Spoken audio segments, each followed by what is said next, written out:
Myself, Krushnakant Patel from Zeon Group of Companies.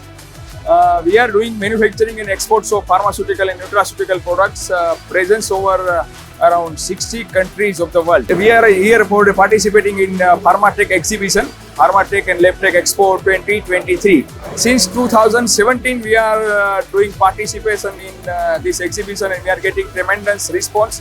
Manan bhai, Arjo bhai, promoter of Pharma Tech exhibition, are doing tremendous job in terms of doing promotions and inviting more and more visitors. We are getting very good response in this exhibition, and this is our third day.